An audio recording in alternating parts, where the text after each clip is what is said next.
Hello, folks. Welcome. Welcome, welcome, welcome. Really appreciate y'all being here today. And I just got word from Hugh. He's not able to join.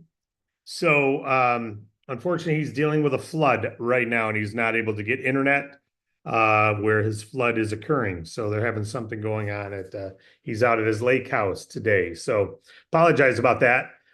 So I'm going to go, and I asked him if there's anything in particular he'd like me to cover based on the responses that he's been getting from all of you. And let me just see if there's anything. Okay. He said they're having a lot of success with larger leads. He just sent the text now. Having a lot of success with larger contacts.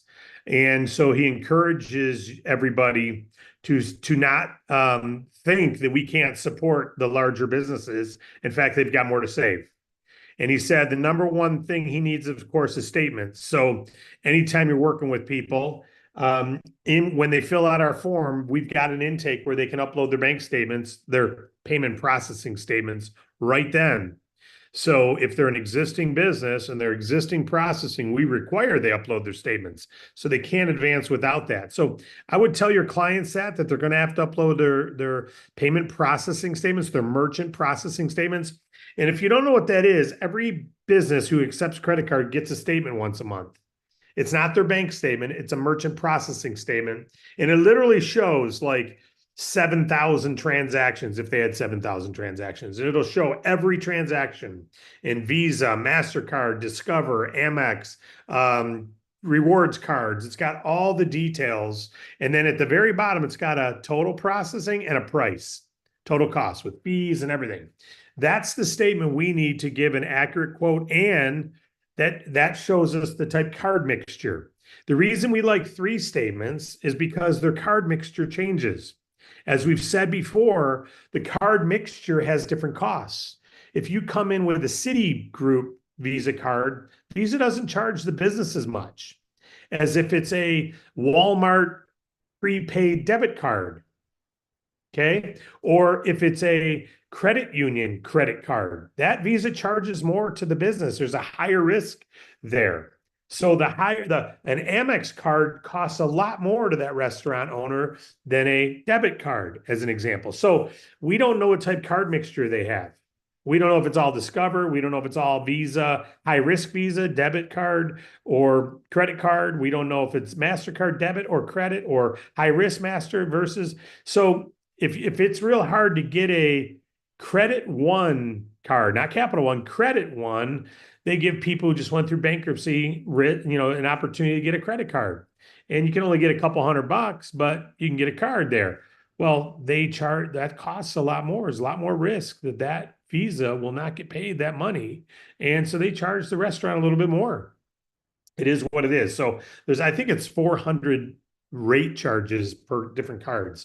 So that's why we like to see multiple statements. If we have one statement, we can give a rule of thumb savings. We can see what they're paying and we can show a savings. So one statement really is all you need, but when you have three, you can get a more accurate because they may have a real high sales month one month versus another, or real low one month versus the other. And keep in mind, there's fixed costs. There's monthly fees, equipment fees, transaction fees. All those are rolled into the total cost. So at the end of the day, when we can see all that, they may say, "Hey, I'm only paying, a half percent of sales for my costs." But when you look at their statement, you may see they're paying 2.25%. It may only be a 0.5% markup, but the markup is on top of cost. So they may be paying 2.75 or 3.25% of sales. So that's why you want to get your hands on a statement. Number one, you don't have to get it, but we have to make sure we get it. So your role is you're talking to business owners. If you're telling them we want to get you a quote, but we're gonna need a copy of your statement. When you go fill out that request a quote form, we're gonna need a copy of your statement uploaded. So every month it gets sent to them via email, or they can log into their portal and download it. It's really easy, but they're going to have to do that to get an accurate quote. All right. Now, if they're your friend and they say, "I'm switching either way, and I'm going to dual pricing," and Okay, we're still going to want to see a statement. Why? So we need the company address. We need the current bank accounts are being the current merchant ID, so we know what kind of equipment they're using, so we can transfer over. There's still needs. So that is kind of like the critical piece of information is the statement. So just know that as you're talking to businesses, that we need to get their statement. So um, Wade just had a client and they've got 3 locations payment processing. And so each location's about 150 residual revenue. So that, about $400 residual revenue a month. But they've got 20 something more locations and they wanted to try dual pricing at these 3 first. Now they're expanding. So you think about it, you get a client and they're so excited, they're telling other people about it, but they don't want to be an agent. They just want to refer people to Wade. So they're all becoming his clients. When you get one and you do it well, what happens? We just had our cars detailed. They're both just over a year old, and they start to not look like new cars. And so we had them both detailed. They look better than showroom new. And as soon as Morgan sits in and she goes, "Oh, I got to talk to these guys about getting a detail." And we put it up on Facebook. Wow, this is great. And how did I learn about this detailer? Because 2 doors down, he did my neighbors. Referral after referral after referral after referral. That's where you'll grow your business. Networking. Networking is asking people that company. As soon as he did the detail of my car, he sent me a link to his rating. He said, "Would you do me a favor and give me a rating online? And if there's anyone else who needs detailing that could you send them my link?" Didn't offer me money, didn't, and I gladly shared it with people. Right? I've already connected him with 3 or 4 people. And so, because he's good, people will do the same for you, for your payment processing, for all of our services for that matter. If you're getting one, don't stop there. Our 5-step customer acquisition processes have them on a list, approach and pique their interest, find out if they're interested in learning more. So just inform them about our payment processing.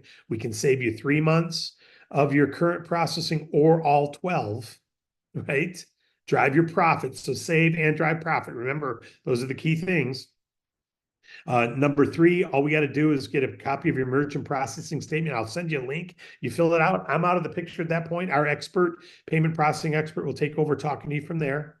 And once that's going, stay tuned into your status updates in case they're saying, "Hey, we're trying to reach them." They're not calling back. You can call and say, "Hey, Bill, Hugh's team has been trying to reach you. They haven't been able to reach you. Can I set up a 3-way call with you and them and make the call happen?"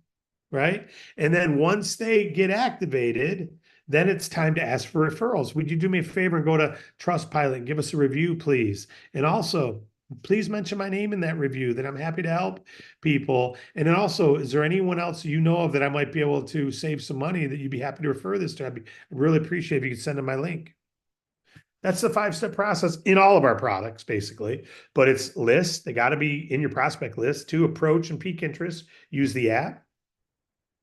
If they're interested, the sign-up process, again, is we need to get them to fill out the form at your link. You just send them your link. It's right in your app, right in your app sequence. You already sent them, but they're going to have to upload their processing statements, right? So let them know that. And then pay attention to your status updates.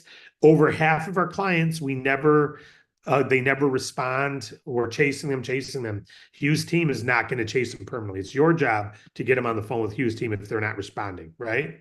So if you're seeing status update is caller not responding or no change from getting quote, they're not responding. Pick up the phone and make it happen, right? Stay on top of them. Ellen told her testimonial the other day about a client she's got. It'll have over almost 400 residual revenue every month. And that client told her, "Yeah, you guys couldn't save us money." But she knew from a status update, we never even gave him a quote. The guy was misunderstanding. He was mistaken. She's like, "Wait a minute, did you even get a quote yet?"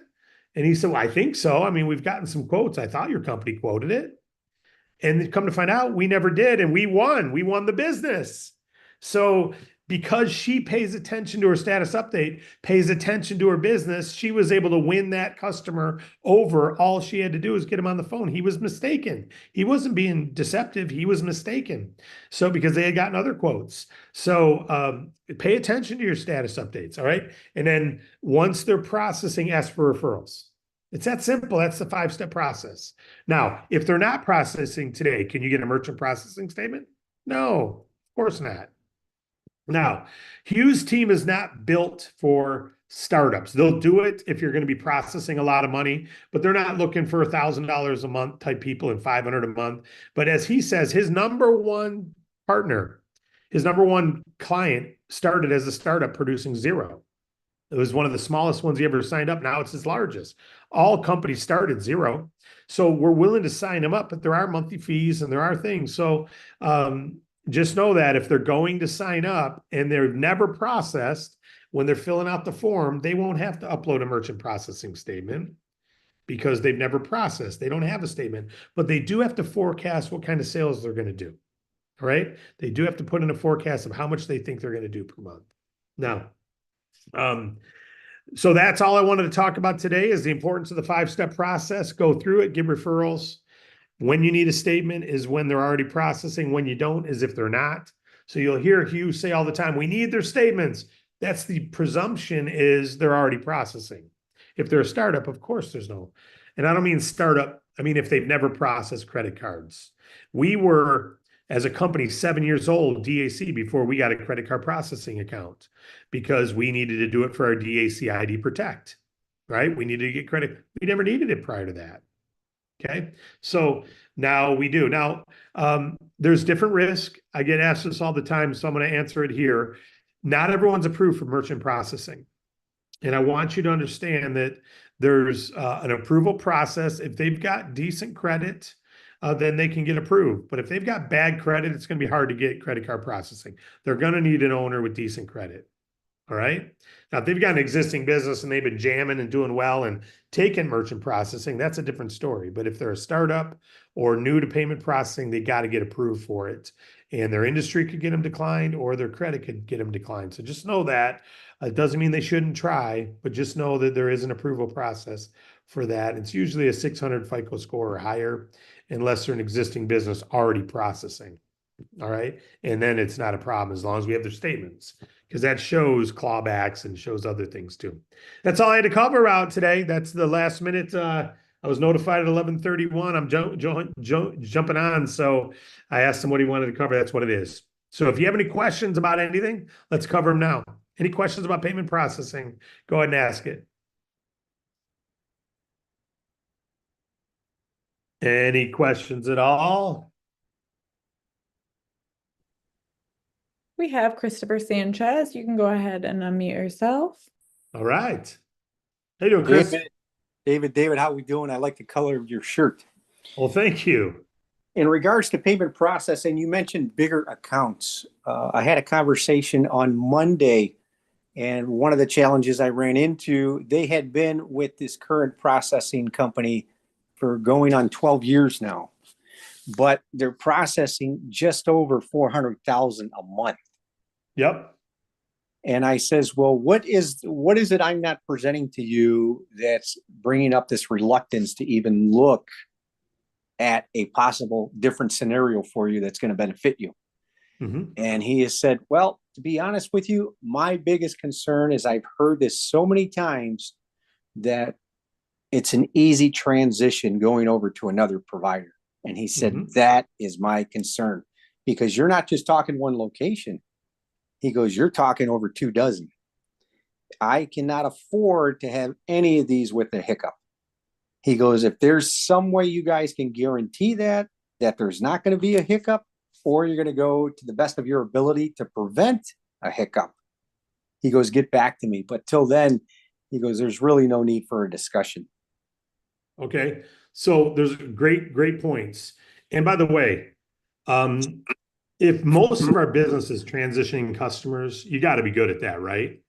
So transitioning is not, it can be difficult, but you never turn off someone's processor until you got the new one turned on and ready to go.